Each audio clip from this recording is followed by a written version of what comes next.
d'enrichir et de valider avec son gouvernement le projet de transformation systémique.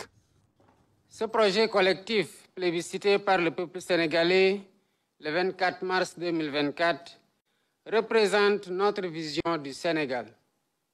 Il nous engage à nous armer davantage de courage, de pragmatisme, de résilience, de confiance, d'humilité et d'efficacité pour faire face aux enjeux de notre monde et être à la hauteur de nos ambitions, aspirations et préoccupations légitimes révélées par le peuple souverain. Le référentiel est à la base des actes posés depuis 6 mois, un processus de matérialisation qui vise des secteurs prioritaires et stratégiques. Cette transformation systémique globale du Sénégal, assumée, doit placer le capital humain national au cœur de notre stratégie de rupture pour un développement endogène. Elle doit également valoriser en priorité notre jeunesse et son potentiel dans le déploiement de proximité des politiques publiques. Elle doit aussi et surtout repositionner et revaloriser nos territoires en pôles cohérents et attractifs et mettre l'exploitation de nos ressources naturelles, forestières, pétrolières, gazières et halieutiques au profit exclusif du Sénégal et des Sénégalais.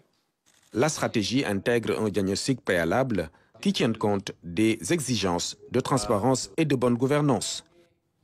Je voudrais à cet instant précis féliciter le Premier ministre et l'ensemble du gouvernement pour le travail remarquable accompli pour redresser et corriger la situation des références contraignantes trouvées avec le lourd fardeau de la dette, pour accélérer la réduction systématique des comptes indispensables et incontournables et pour apporter les ajustements multisectoriels qui s'imposent dans la concertation, la méthode, le sens des responsabilités et des intérêts exclusifs de la nation.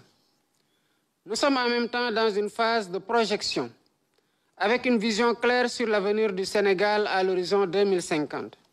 C'est dire l'importance dans le cadre de la rénovation de la gouvernance publique, de la revue validation par les membres du gouvernement, du diagnostic, des axes stratégiques et des actions prioritaires du document de politique économique et sociale, objet de notre rencontre de ce jour.